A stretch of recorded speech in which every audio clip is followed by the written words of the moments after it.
야, 이하윤, 어? 너 계정 다 받았어? 아니 한 개 남았어. 근데 채수가 안 갖다 주잖아. 짜증나게 진짜.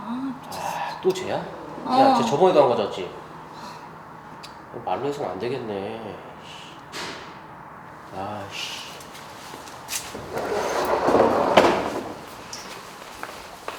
야, 너만 계정 아직도 안 가져왔다며? 야, 좀 가져올 때 가져와라. 그래야지 친구지. 어?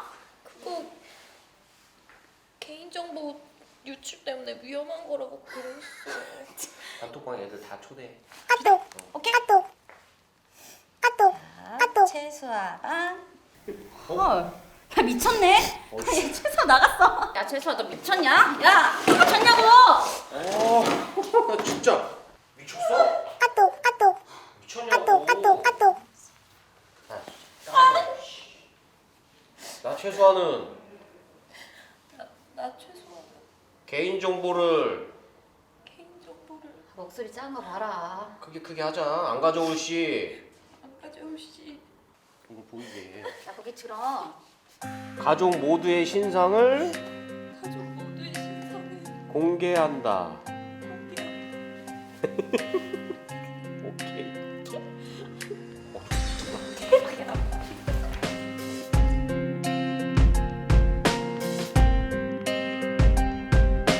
여러분 안녕하십니까. 우리들의 교실 시즌9 오늘 토크쇼 진행을 맡은 저는 부산 MBC 아나운서 김동현입니다.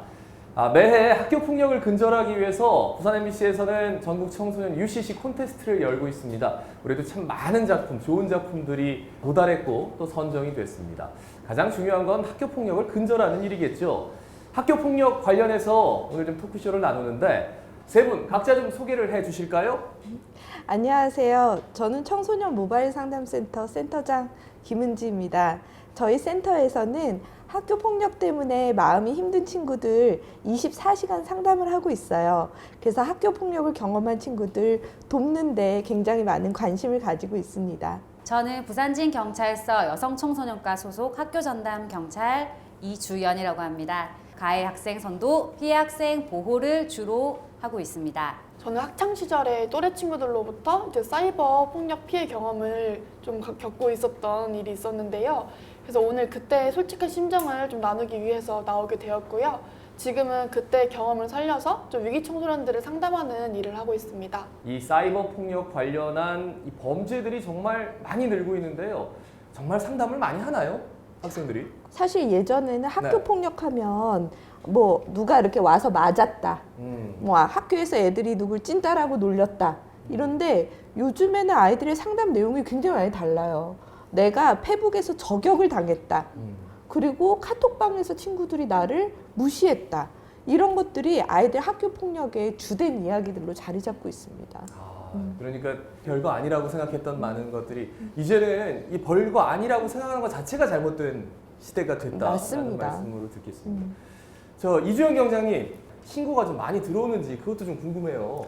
최근 3년간 소년범의 숫자는 줄어들었지만 반대로 사이버 폭력과 관련된 사건들은 4%에서 6.7%로 증가하였습니다. 제가 종류를 좀 살펴왔는데 엄청나요. 그죠? 페북 저격, 전화 문자 폭탄, 사이버 성폭력, 카톡 감옥, 지인 능욕, 기프티콘 셔틀, 방포, 계정 도용, 떼카? 예, 뭐 방폭? 뭐 이런 얘기가 있는데 뭐예요 이게? 떼카는 한 명을 이제 중심으로 해가지고 정말 카톡을 때로 막 보내는 거예요. 막 진짜 욕설이나 그런 비방 연락들, 카톡 감옥이랑 비슷한데 이제 감옥은 이제 나가면 다시 불러들여서 가둬놓는 형태로 한다면 떼카는 정말 이렇게 한 명을 딱 이렇게 놓고 일방적으로 막 이제 카톡으로 퍼붓는. 이제 방폭 같은 경우에는 단체 카톡방이 하나가 있으면 피해 학생만 딱 두고 다 나가버리는 거예요. 그 공간에 피해 학생만 딱 두고 정말 어느 갑자기 카톡을 봤는데 단체 카톡방들 다 나밖에 없는 거예요. 되게 왕따 당하는 느낌이 들 정도로 다 나가버려요. 갑자기 그 방이 없어지고 본인만 남아있다. 네. 그럼 이 친구들이 또 다른 방에 가서 무슨 얘기를 어떻게 하는지 모르니까 사람이 심리가 그죠? 점점 조여들어오고 압박감을 느끼고 스트레스를 받는 건 당연할 것 같은데 그 채팅방 그냥 나가면 되는 건 아닌가 뭐 이런 질문도 있어가지고 나가봤자 10초도 안 돼서 다시 초대가 되고 카톡을 안 보면 문자로 왜 쌓여 있어요. 켜는 순간에 이제 부재정도나 백통, 막 문자 이렇게 막 쌓여 있고 이제 뭐 카카오톡을 탈퇴하면 되지 않아요? 라는 말도 들어본 적이 있는데 반 카톡에 이제 입장이 되어 있어야 선생님 말씀하신 것도 알 수도 있고 친구들과 연락도 할 수 있고 카톡을 탈퇴하면은 그 상황 속에서 저만 뭔가 혼자서 동떨어진 외딴섬 같이 있는 그렇죠, 거잖아요. 그렇죠. 단절된 느낌? 사실 어른들이 생각할 때는 그래요. 뭐냐면 야 그러면 뭐 SNS 안 하면 되지 않나? 이게 좀 쉽게 얘기할 수도 있을 것 같은데 김은지 센터장님 여기에 대해서 어떤 말씀해 주시겠습니까? 저 많은 어머니들이 그런 일이 발생을 하면 제일 먼저 하는 게 네. 아이들의 핸드폰을 뺏어요. 그렇겠죠. 네가 핸드폰만 붙들고 있으니까 이런 일이 생긴 거야. 이렇게 생각을 하죠. 그리고 또 많은 경우에 그런 이렇게 얘기들을 합니다. 너 그거 탈퇴해. 계정 없애. 그러면 그런 문제 안 생기잖아. 근데 이거는 정말 어른들 중심의 생각이에요. 혹시 여기 아이 있으신 분이 있는지 모르겠는데 애들이 울면 식당에서 애들 울면 어떻게 하세요? 손에 핸드폰 쥐어주시죠. 그렇죠, 맞아요. 네. 네. 이 아이들은 태어나면서부터 사이버 세상, 핸드폰, 컴퓨터 이런 거랑 너무 친밀하게 살아왔어요. 그러네요. 심지어 요즘 보세요. 수업도 사이버로 합니다. 이 아이들에게 있어서 사이버 공간의 삶은 더 이상 어른들이 생각하는 야 그거 리얼 월드 아니야. 이거 절대 아닙니다. 아이들을 카톡을 없애잖아요. 그럼 어떤 일이 생기냐. 네. 다음날 교실에 들어갔는데 애들은 야 너네 어제 그거 봤지? 그리고 키득키득 웃고 있는데 나는 무슨 내용인지 몰라요.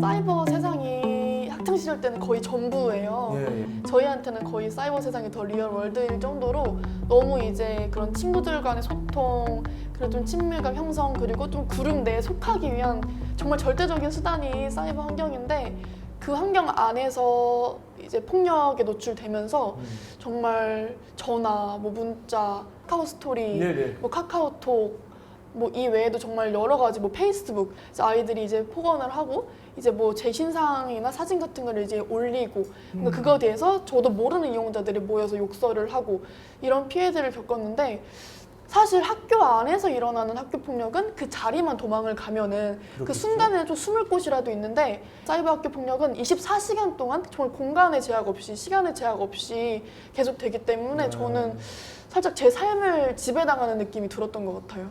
삶을 지배당한다. 네. 예. 사이버 폭력 이렇게 뭐 심하면 처벌할 수 있어야 되는데 그 좀 처벌 정도가 어느 정도나 되는지 뭐 이런 것도 좀 여쭤보고 싶은데 어느 정도 처벌할 수 있는지요? 사안에 따라 다르겠죠. 네. 이게 어느 정도 진정이 되었고 어떤 행위가 있었는지는 수사를 해봐야 되는 상황입니다. 그거를 전제로 해서 일단 말씀드리면 성범죄로서 디지털 성착취 범죄라고 하거든요. 이런 경우에는 이제 더 이상 청소년이라고 뭘 한 번 봐주거나 두 번 봐주거나 이런 거 없습니다. 네. 최근에는 검사가 바로 구형까지 하는 경우가 저희 경찰서에서 있었고요. 카카오톡 감옥 네. 이런 거는 처벌 안 되겠지. 내가 욕도 안 했는데 내가 왜 처벌돼? 이렇게 생각하고 흔히 그냥 신고도 안 하는 경우가 많은데요. 정보통신망에 의거해서 불안감 조성이라는 범죄가 있습니다. 네. 충분히 형사처벌 가능합니다. 사이버 범죄 반드시 처벌하겠다. 이쯤에서 제가 체험 어플 하나를 소개해 드리려고요. 저도 잘 몰랐는데 저희 담당 PD가 와가지고 그렇게 깔아보라고 해가지고 제가 깔았어요. 사이버 폭력 체험 어플입니다. 이름하여. 제가 한번 이 경험을 좀 해볼게요. 자, 눌렀습니다. 이렇게 보면은 지금부터 당신은 사이버 폭력의 피해자가 됩니다 하고 나오고요. 체험자 이름을 올려야 돼요. 제 이름 올리겠습니다. 김동현. 야, 이게 뭐야? 야, 이 한꺼번에 야씨 뭐 어휴 혼자서 죽지 마 우리가 죽여줄. 아이고 참. 신고해봐라. 그리고 자기들끼리 대박 해놓고 이렇게 또 나가요. 다 나가버렸네요. 이번엔 뭐 페이스북으로 또 뭐가 왔네요.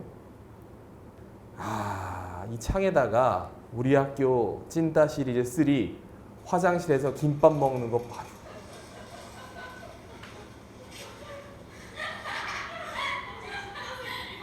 근데 그 댓글이 신선하다, 불쌍해. 아이고 참. 남자 좋아한다면서 만나자니까 30살 아저씨도 괜찮니? 이게 뭔 일이죠? 모르는 번호에서 뭐 한번 만나자고 난리네요. 어우. 아 근데 저는 지금 카톡하고 페북은 기억이 나는데 마지막에 문자는 뭐예요? 어떻게 된 거예요? 문자가 이렇게 막 모르는 사람한테 막 날아오는데 막 이상한 아저씨들한테 막 문자가 날아와요?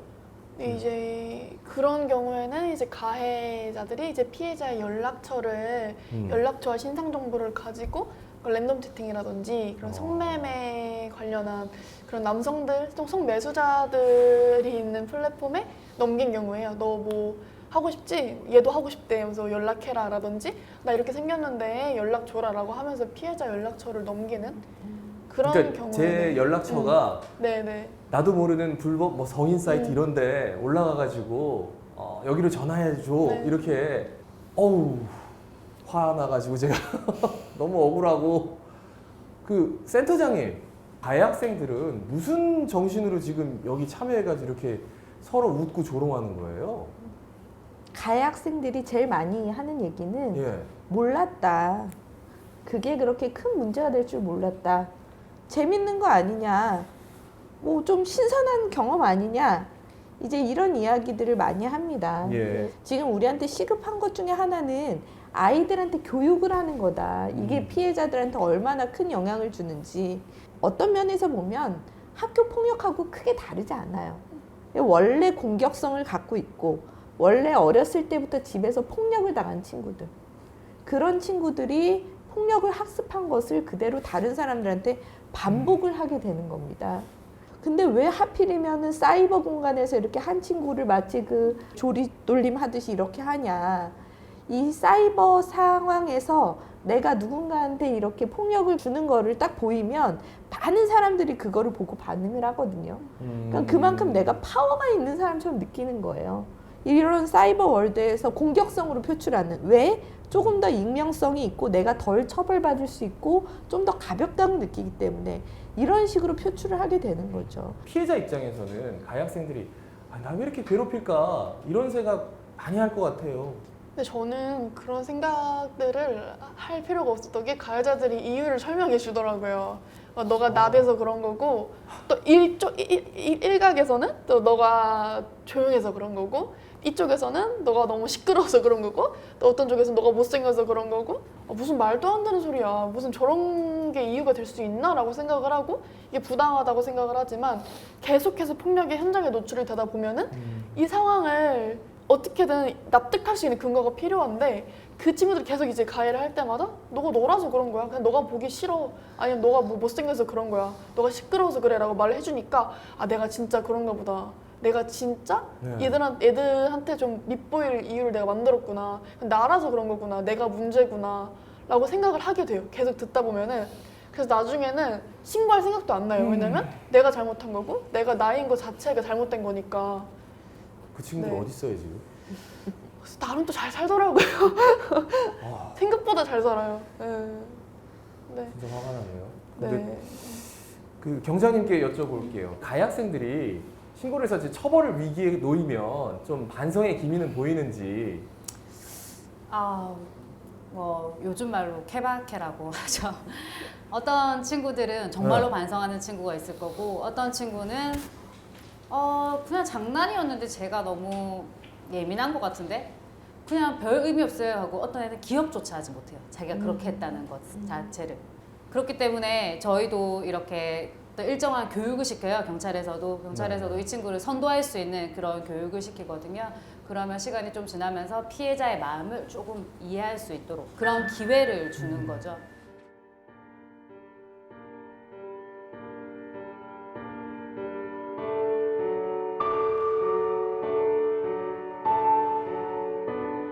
자, 이번에는 작품을 좀 보겠습니다. UCC 콘테스트 공모전에서 교육부 장관상을 수상한 지은서 학생의 영상 지금 함께 만나보시죠.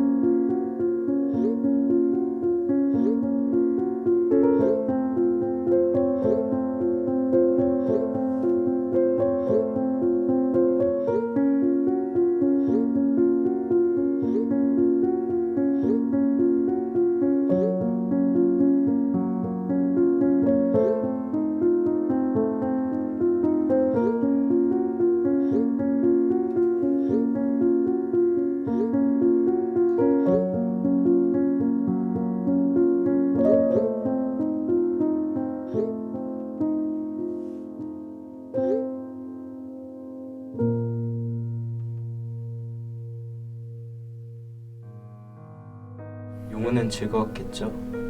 나오고 싶어도 나올 수 없는 채팅방에서 너무 힘들었어요. 솔직히 안 좋은 생각까지 했어요. 친구라고 장난치는 거라고 했지만 도저히 못 견디겠더라고요. 아니 그냥 장난으로 그런 건데 왜 그렇게 생각하는지 모르겠어요. 아니 친구끼리 그렇게 장난칠 수도 있는 거지. 아니 제가 아주 큰 욕을 한 것도 아니고 아니 찌질하게 그렇게 왜 생각해요? 저는 잘 모르겠어요. 돼지라고 놀리는 게 사소해 보일 수도 있지만 민재가 스트레스를 받는다면 이것도 폭력이 될 수 있지 않을까요? 그래서 저는 용호가 잘못했다고 생각합니다. 저는 민재가 너무나 과민하게 반응을 했던 것 같아요. 딱히 선을 넘은 것 같지도 않은데 솔직히 친구들 사이에 더한 말도 하지 않나요? 용우가 너무 뻔뻔한 것 같아요. 아무리 장난이었어도 민재가 기분 나쁘면 사과해야 하는 거 아닌가요? 제가 용우랑 좀 친하긴 한데 이건 용우가 잘못했네요. 솔직히 요즘 애들 다 이러고 놀아요. 저 같았으면 그냥 웃고 넘어갔을 텐데 이건 민재가 좀 이상한 거 아니에요? 민재가 저렇게 속상해 하는데 당연히 사이버 폭력 아닐까요? 민재 입장에서 생각해보면 저라도 너무 힘들었을 것 같아요.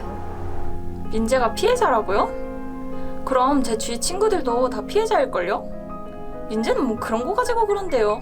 사이버 폭력? 전 잘 모르겠는데요?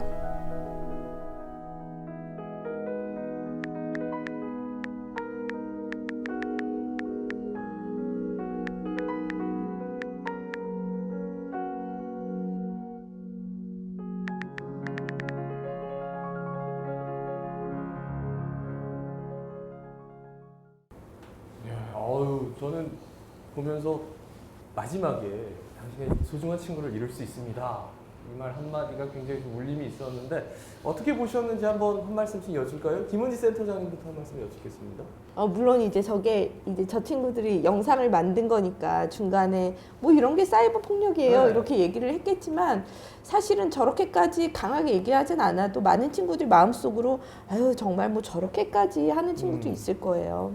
우리가 이제 경계라는 게 있거든요. 예. 경계라는 건 뭐냐?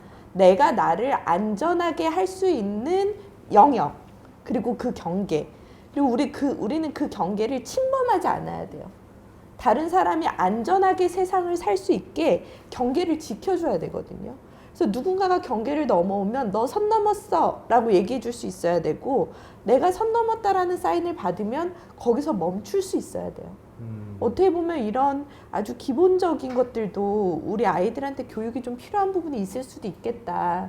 그런 생각이 좀 들었습니다. 네, 이주연 경장님 바로 여쭤볼게요. 되게 저 영상을 보면서 유머러스함과 무례함은 한 끗 차이라는 생각이 들었어요. 재미있기 위해서 자기들끼리는 우리는 재밌으니까 장난으로 한 거야 라고 이 행동을 하겠죠. 하지만 당하는 사람 입장에서는 굉장히 불쾌하고 무례한 기억으로 남을 것 같아요. No means no예요. 이거는 성범죄에만 적용되는 게 아니고 우리가 일반 우리 생활에도 싫다고 말하기까지가 많은 시간이 걸렸을 거예요. 네네. 그렇게 싫다고 말하면 싫다는 것을 수용할 수 있고 받아들일 수 있는 그런 학교 분위기가 형성돼야 된다고 생각합니다. 아닌 건 아닌 건데 에이 왜 그래 친구끼리 뭐 그 정도 가지고 너만 너무 예민한 것 같아 뭐 이런 식으로 하는 건 안 된다라는 건데 혜원 씨는 저 피해 학생을 보면서 좀 감회가 남달랐을 것 같은데요. 어때요? 네, 저는 보면서 너무 이제 가해자의 언어가 너무 잘 드러나 있어서 깜짝 놀랐어요. 근데 보면은 뭐 땡땡이가 피해자면은 내 친구들 다 피해자다. 좀 예민한 거 아니냐. 가해 청소년들이 그런 말을 많이 하거든요. 이거 가지고 예민하게 우리는 뭐 진지충이다. 이 정도 해야 친구지. 그래서 다들 재밌게 웃는데 너만 왜 걔 정색 빠냐 이런 식으로 하면서 되게 피해 학생을 무한하게 만들고 이게 정말 아무것도 아닌 것처럼 하는 가해 학생들이 연기를 잘했군요. 네. 그러니까 실제로 하는 대화를 그대로 그냥 네. 가감없이 표출을 했는데 그 현장에서 저렇게 이루어진답니다. 그러니까 얼마나 좀 압박감을 느끼고 좀 힘들어하고 공포스러워할까라는 생각을 했는데 지난해 6월이죠. 청와대 국민청원에 이 메신저에서 당한 괴롭힘으로 딸이 스스로 목숨을 끊었다라면서 가해자에 대한 처벌을 요구하는 첨언이 올라오기도 했는데요. 이주영 경장님. 네. 한 친구와 사이가 틀어지면서 이 친구에 대해서 아주 심각한 욕설과 인격 모독적인 말들을 하였고 이 친구의 신상이 공개가 되고 이 학교와 사진과 학번까지 공개돼서 이 친구가 결국에는 이제 생을 마감하는 선택을 한 적이 있습니다. 너무 안타깝습니다. 김은지 센터장님께 이쯤에서 여쭤보고 싶은 게 실제로 이렇게 피해를 당한 학생들 전화를 받았을 때 제일 처음 뭐라고 하는지 어떤 식으로 말씀을 전하는지 그것도 궁금해요.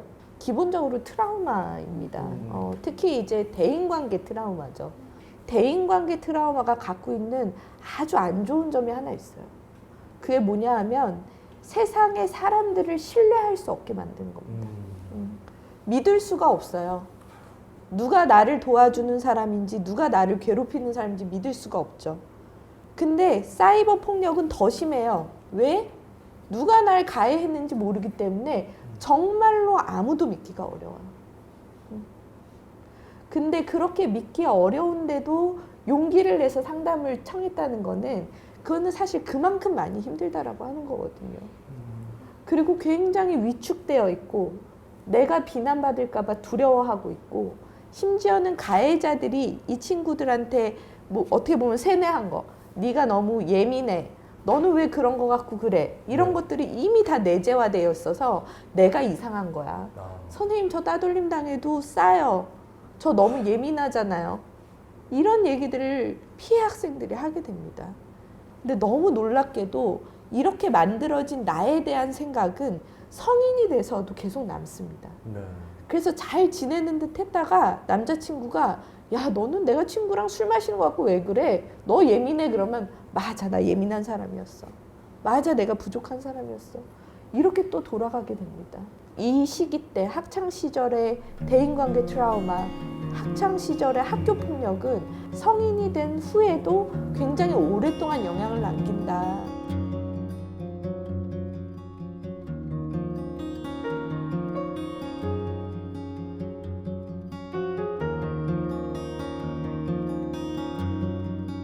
자, 이번에는 UCC 콘테스트 부산광역시 교육감상에 빛나는 작품을 좀 만나보겠습니다. 자, 경남 연초고등학교 이윤영 학생 어서 들어오십시오. 어서 오세요. 여러분 박수 한번 주십시오. 안녕하세요. 네, 어서 오십시오. 이쪽으로 앉으세요. 예. 낙수는 안 되니까 이거 한번 너무 떨고 계셔가지고. 자, 올해 공모 주제가 이제 사이버 폭력 근절인데 이윤영 학생은 사이버 폭력에 대한 어떤 관심 같은 게 좀 많았나 보죠? 어떻습니까? 처음엔 그렇게 관심은 없다가 만들다 보니까 이제 더 관심을 가지게 되는 것 같습니다.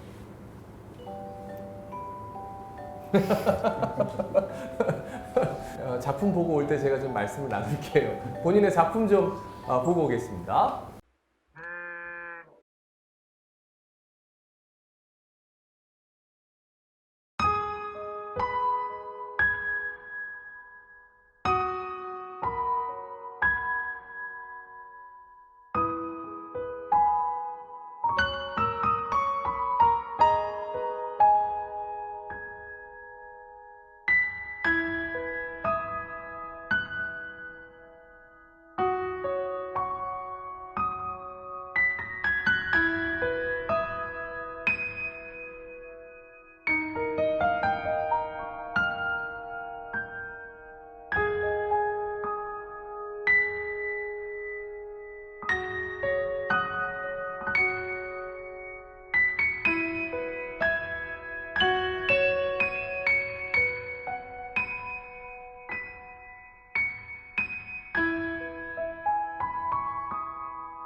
묵직하게 다가오는 어떻게 만들게 된 거예요?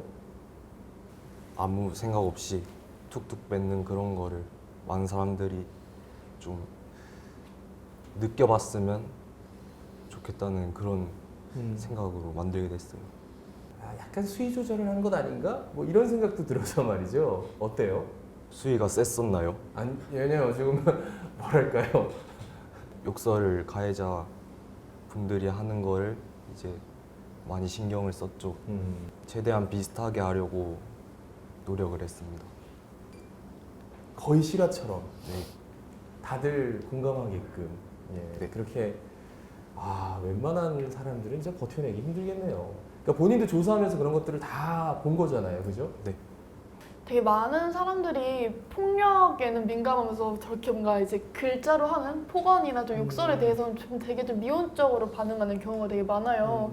그깟 뭐 글이 뭐라고 그냥 안 보면 됐지라고 하는데 진짜 그 영상을 보면은 그 댓글이 하나씩 달릴 때마다 이제 피해 학생의 몸에 칼이 꽂히잖아요. 그렇죠. 진짜 그 글자가 더 잔인하거든요. 이게 한번 보면 그 글자 그대로 뇌리에 박혀서 지워지지도 않고 눈 감으면 생각나고 또 페이스북 댓글에 그 점점점 로딩 뜨면서 계속 댓글이 막 달리는데 네네. 그때마다 숨이 막히는 느낌이란 말이에요. 그래서 댓글들 보면 너무 현실성 있게 잘 나왔던데 막 엄마는 이거 알까? 이랬는데 뭐 알겠냐고 그 애미 뭐 그 아들인데 라는 말이 있는데 정말 그렇게 하거든요. 근데 진짜 그게 내 욕하는 것보다 우리 엄마 욕하는 게 더 힘들어요. 이제 그런 거를 가해자들이 참 지능적으로 아주 다방면으로 이렇게 깎아내리고 이제 잔악하게 구는 그런 모습이 너무 잘 나와 있어서 보면서 네네. 마음이 너무 아팠어요. 요즘에는 패드립이라고 친구들이 아무렇지 않게 서로 하는 게 있어요. 얼마 전에 저는 아죽이라는 말을 처음 알았거든요. 그래서 아죽이 뭔 것 같아요? 아빠 죽은 애를 아죽이라고 한대요. 그 이야기를 아무렇지 않게 제 아죽이에요. 근데 걔가 아버지가 진짜 돌아가셨어요. 그런 아무렇지 않게 그런 말을 하는 걸 보면서 저 말을 들은 애가 괜찮다고 정말 괜찮을까? 괜찮다고 말하는 게 정말 괜찮을까? 어떤 감정이 들까? 이런 생각이 드는 거예요. 폭력은 물리적인 폭력만 폭력이 아니고 그 언어적 또 폭력이란 말 자체가 폭력이거든요. 저도 이 방송을 들어오기 전에 뭐 사이버 폭력 관련해서 포털에서 검색했던 여러 사실들이 있긴 한데 지금 들을 때마다 입이 떡 벌어져가지고요. 뭐 말씀을 어떻게 드려야 될지 모르겠습니다. 저는 이제 2014년에 세월호 참사 후에 단원고에서 스쿨닥터로 2년 동안 일했었는데요. 그때 이제 세월호 피해자들한테 많은 사람들이 악성 댓글들을 달았었어요. 피해자들 입장에서는 그 댓글이 전부거든요. 그 댓글을 보면서 세상 사람들이 다 우리에 대해서 이렇게 생각하는구나. 이렇게 뭐 정말 시신 팔아서 어쩌고저쩌고 이렇게 생각하는구나. 그 뒤에 도와주는 사람들도 사실은 굉장히 많았어요. 근데 이렇게 사이버 폭력은 우리가 그 뒤에 긍정적인 걸 보지 못하고 공격적이고 부정적인 것만 전면에 드러나게 만드는 아주 이상한 재주가 있습니다. 그래서 우리가 만약에 할 수 있다면 그 뒤에 사이버 폭력이 굉장히 부분이고 그 뒤에 우리가 서로 얼마나 아끼고 얼마나 서로를 보듬으면서 살고 있는지도 좀 생각할 수 있는 기회들이 친구들한테 많이 만들어졌으면 좋겠다. 그런 생각이 좀 들었어요. 네. 이 자리를 함께하면서 또 좋은 작품도 보여주고 본인들 얘기도 좀 해줬는데 그 가해 학생이나 피해 학생들 또래 친구들에게 뭐 하시고 싶은 말씀 있으면은 좀 전해주실까요? 일단은 가해 학생 분들은 자기 자신을 좀 생각해 왔으면 좋겠고 피해자 학생들은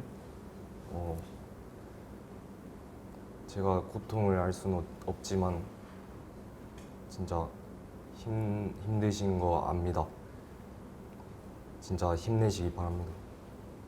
피해 학생들은 좀 힘내라 라는 말씀까지 뜻깊은 시간 함께 해준 이유 학생 오늘 고맙습니다. 고맙습니다.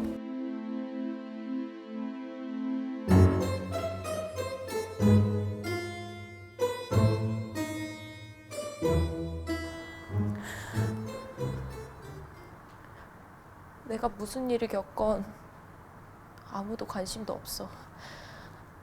다들 자기가 당할까봐 모른 척하고 도와주려 하지도 않고.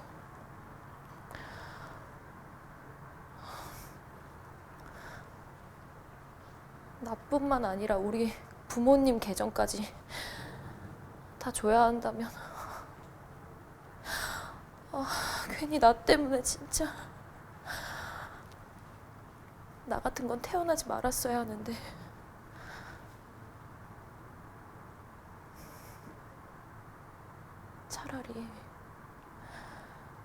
차라리 이럴 바엔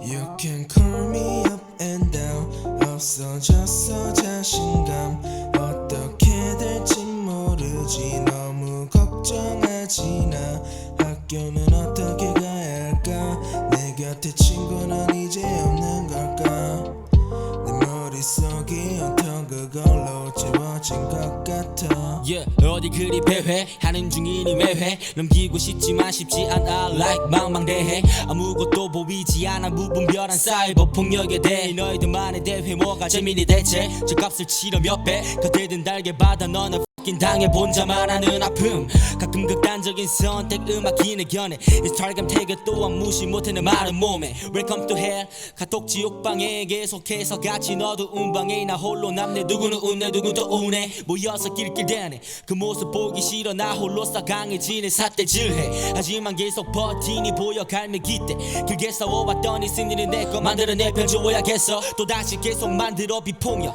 I don't wanna fight anybody ay.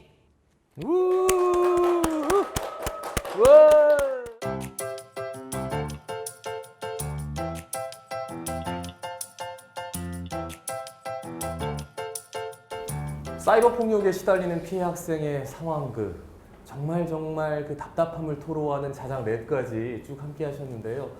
김혜원 씨부터 한번 여쭤볼까요? 어떻게 보셨어요? 예.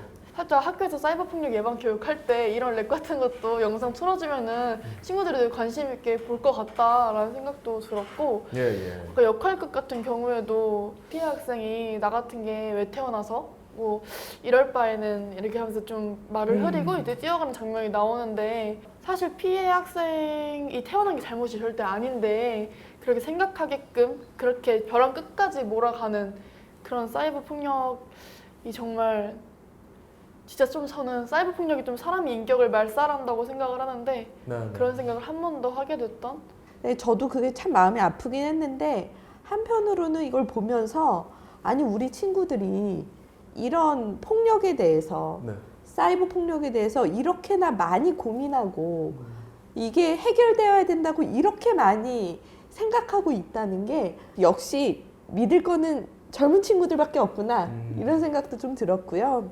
우리가 외상후 성장이라는 말이 있어요. 그게 뭐냐 하면 트라우마를 입고 난 후에 많은 사람들은 외상후 스트레스 장애 우울증으로 가지만 반면에 또 많은 사람들은 오히려 그 일이 있기 전보다 더 성장한다는 거예요. 저는 혜원 친구도 마찬가지라고 생각하는데 이런 내가 폭력, 트라우마를 경험했기 때문에 그거를 해결할 수 있는 힘이 내 안에 또 같이 생기는 거죠. 네, 어른들이 그런 신뢰의 눈빛으로 친구들을 바라봐주고 이렇게 여러 가지 그 사이버 폭력이라는 주제로 문화 활동을 하는 친구들을 지지해주고 격려해준다면 이 친구들이 이 사이버 폭력 예방을 하나의 문화로 끌고 갈 수도 있겠다. 정말 이 친구들이 해결할 수 있겠다. 그래 꼭 그랬으면 좋겠다 하는 생각도 같이 들었습니다. 마지막에 이런 말이 나오더라고요. I don't wanna fight anymore 이렇게 말이 나오더라고요.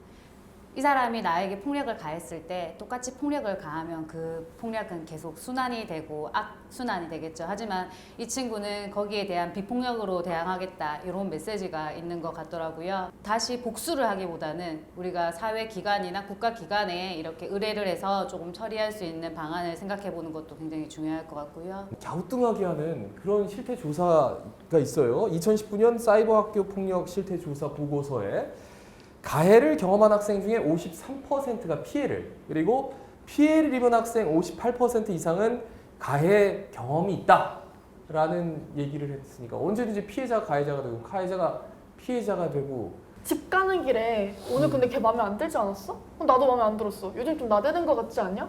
그냥 떨굴래? 하는 순간부터 피해 학생이 되는 거고 가해자가 되는 거예요. 그래서 또래 관계 내에서는 아무렇지 않은 문화같이 정착된 것도 있어서 계속 저도 진짜 학교 생활하면서 무리해서 그러니까 소외됐다가 다시 붙었다가 소외됐다가 붙었다가 이걸 한 10번씩 반복하면서 학년을 거듭했던 것 같아요. 그게 일상이에요. 아니 친구들아 너희들 이렇게 하면 안 돼 라고 단 한 명도 거기서 이제 브레이크를 거는 친구가 없다는 얘기잖아요. 여러 가해 학생들이 막 욕설을 막 하고 있어요. 내가 그걸 봤어요?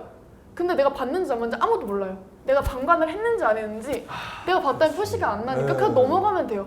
그래서 이거를 굳이 브레이크 밟으면서 이거 아니야 라고 말하기보다는 어차피 내가 본지도 모르는데 뭐 그러면서 넘어가는 게 더 쉬운 거죠.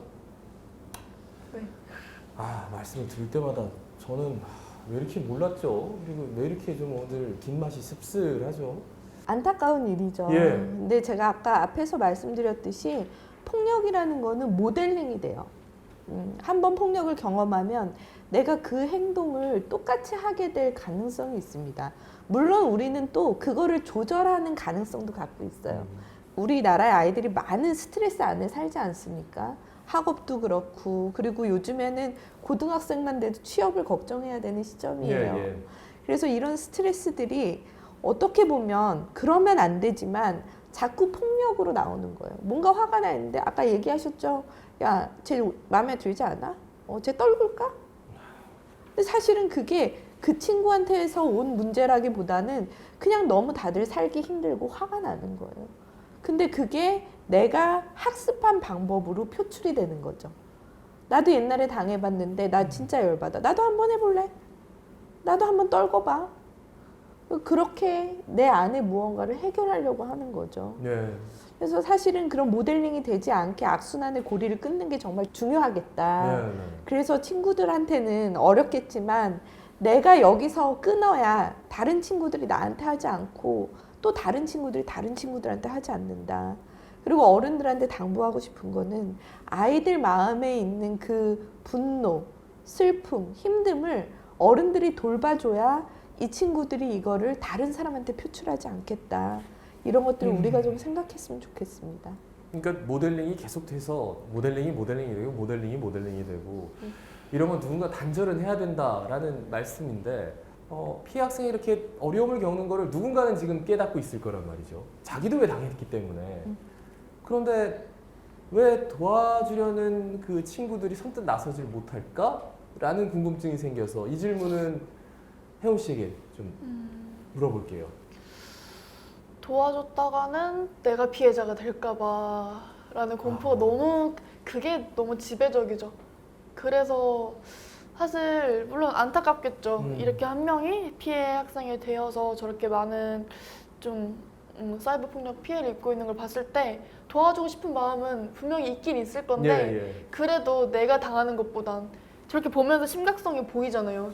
저렇게 무섭고 끔찍한 거를 내가 당하고 싶지는 않은 거죠. 무서운 거죠.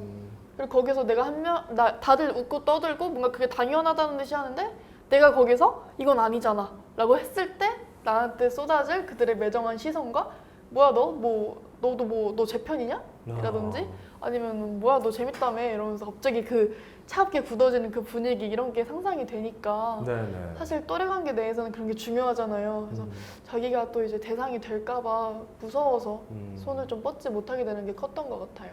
자기 자신도 언제든지 피해자가 될 수 있다라는 그 막연한 공포감 분명히 느끼고 있을 텐데 그러니까 단톡방에 초대는 됐어요. 근데 이거는 좀 아닌 것 같아요.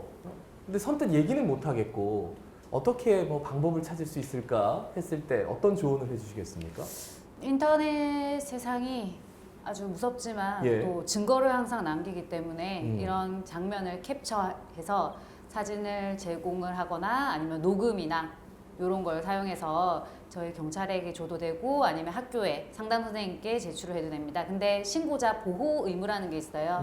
본인이 신고를 했다는 사실을 밝히지 않겠다고 한다면 그 부분에 대해서는 충분히 학교에서도 경찰에서도 고려해야 되는 상황이기 때문에 그런 걱정하지 말고 우선 본인도 나중에 그런 사건에 휘말릴 수 있기 때문에 그 고리를 내가 조금만 용기 내서 끊겠다라는 걸로 그 취지로 신고를 네네. 꼭 해주셨으면 좋겠어요. 우리가 전화해가지고 이런 일이 있습니다. 뭐 신고를 하는 방법까지는 알겠는데 좀 간편하게 신고할 수 있는 방법이 있다면 훨씬 더 좀 문제를 해결할 수 있는 방법도 빨리 나오지 않을까라는 생각이 들어서. 네. 우선 학교 친구들이 내가 이게 사건이 수사가 진행될까 안 될까를 먼저 상담을 많이 해보고 싶어 예. 하더라고요. 그래서 117을 통해서 상담을 신청하거나 아니면 학교에 말을 해서 학교에서 수사 의뢰가 들어올 수 있도록 조치를 취할 수 있습니다. 그리고 학교 전담 통해서도 본인의 의사를 확실하게 이야기하게 된다면 우선 상담을 하고 진행할지 아니면 학교에서 대책심의위원회를 학교폭력 대책심의위원회를 개최할 수 있도록 조치를 취할 수 있을지 저희 경찰과 학교 모두 다 협력해서 이거를 풀어나갈 수 있도록 지금 조치를 하고 있고요.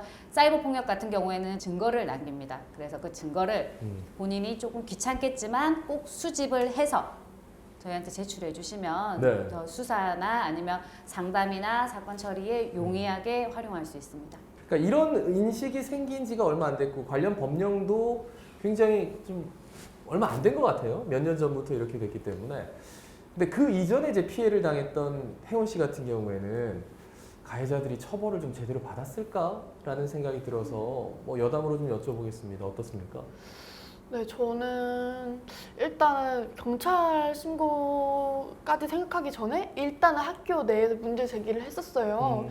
해서 이제 저 때는 이제 학교폭력 대책위원회, 지금이랑 좀 다른 예전에 좀 이제 학교 내에서 이렇게 소집해가지고 여는 그런 위원회를 열었었는데 그때는 이제 쌤들이 다 그런 학교폭력 자체가 일단 미온적이었고 좀 큰 문제 만들기 싫어했어요. 해서 학교폭력 대책위원회 열려고 했었을 때도 계속 이제 묻으려고 그러셨다가 열은 거였는데 결국 열었을 당시에도 되게 무슨 이런 것 가지고 뭐 이 처벌까지 하냐라고 말씀하셨고 특히 사이버 폭력은 연락 몇 개 가지고 처벌까지 하기에는 좀 오바 아니냐 이런 네네. 식으로 좀 말씀을 하시고 가해 학생의 교내 봉사 10시간만 받고 끝났었어요. 그 이후에는 따로 뭔가를 더 할 생각을 못했던 게 너무 무기력해지더라고요. 더 뭔가 경찰에 완전히 신고해봐야겠다라고 생각을 할 수 없을 만큼 그렇죠. 생각이 꺾여버린 거예요. 네, 꺾였어요. 왜냐면 학교폭력 대책위원회를 열기까지도 저는 너무 많은 용기가 필요했고 제 피해 사실을 쓰고 그걸 증거를 제출하면서도 너무 많은 힘이 들었고 하면서도 이제 가해 학생이 조롱도 많이 했거든요. 그렇게 될 것 같냐. 애들 다 다른 반 애들한테 다 퍼져가지고 김혜원 쟤 학교폭력 대책위원회 연다더라 이런 식으로 말 다 퍼졌는데 10시간 받고 끝났을 때 그냥 내가 참아야 되는 문제구나 싶어서 그냥 그대로 참고 졸업했어요. 네. 근데 지금은 그렇지 않다는 거죠, 이주영 경장님?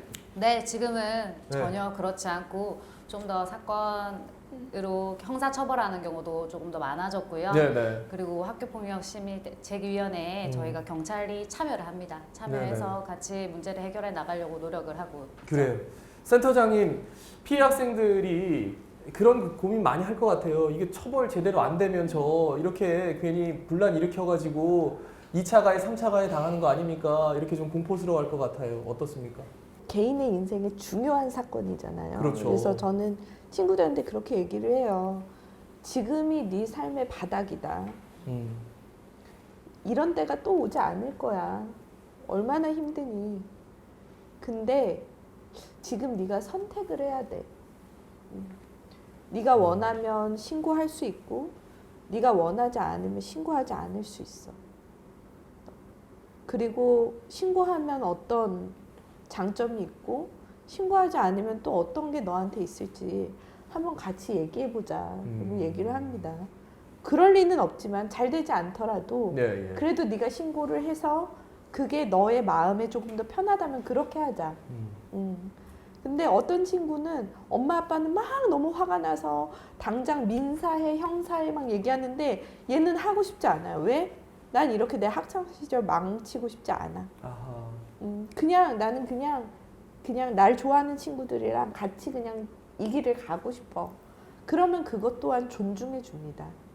하지만 아까 경장님이 얘기하신 것처럼 예전보다는 더 많이 처벌할 수 있어요.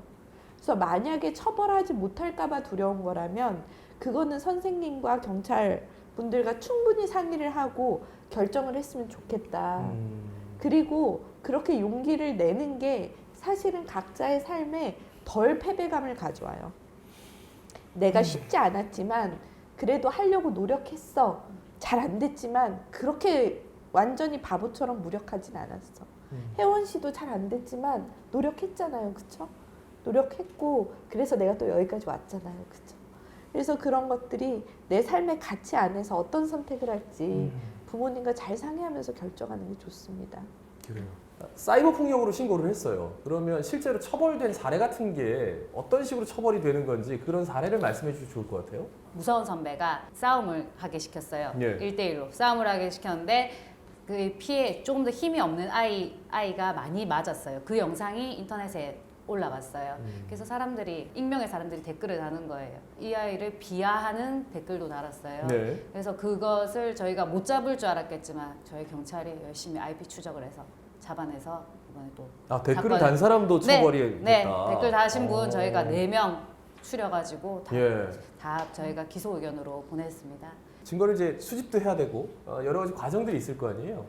어떤 것들을 유념해야 되는지 그것도 말씀해 주시면 좋을 것 같아요. 그렇지 않아도 저도 되게 조금 안타까운 사례들이 있는데 만약에 이런 상황이 있었다고 그 방에서 바로 나가버리면 없어지잖아요, 증거들이. 그렇죠. 그러니까 조금 이 상황이 맞닥뜨려지면 조금 침착하게 상황을 캡처를 하고 아이디나 뭐 게시 일자 그리고 게시 말 어떤 말을 했는지 그런 것들을 캡처하고 혹시나 이 사람에 대해서 뭐 신상에 대해서 정확하게 알지 못한다면 그 아이디와 그 홈페이지를 캡처하고 저희에게 보내주시면 수사에 많은 도움이 될 것 같습니다.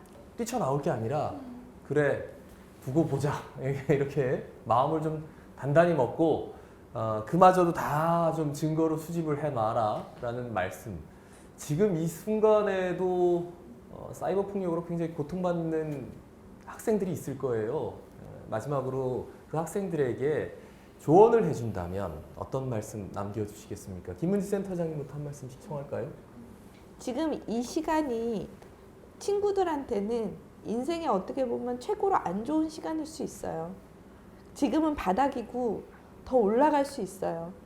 그리고 더 올라가기 위해서 어떤 방법을 선택할지는 여러분들이 할 수 있어요.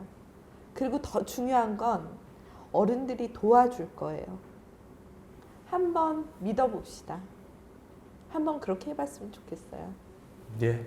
절대로 친구들 잘못 아니고 그렇게 이유를 만들어서 힘들게 하고 욕설을 하고 그렇게 좀 정말 마음이 아프게 하는 그 친구들이 잘못하고 있는 거니까 절대 자책하지 말고 그러니까 분명히 그 시기가 잘 해결되면은 다시 행복해질 수 있고 그냥 지금 이 순간도 사라져서 고맙다는 말을 꼭 하고 싶어요.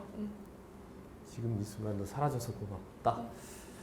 알아야 될 게 있어요. 전화번호 다들 알고 계십니까? 학교폭력 신고 전화 117, 청소년 사이버 상담센터 1388. 이거는 이제 여성가족부로 연결이 됩니다. 예, 일단 전화를 한번 해보십시오. 그리고 문의를 하게 되면 충분히 상담도 받으실 수가 있습니다. 학교에서만큼은 우리 학생들 정말 어깨 펴고 폭력에 대한 스트레스 안 받고 학교 잘 다닐 수 있었으면 좋겠습니다. 예, 그날을 위해서 모두 함께 노력하기를 바라고요. 약속하고 오늘 이 시간 마무리하도록 하겠습니다. 여러분 고맙습니다.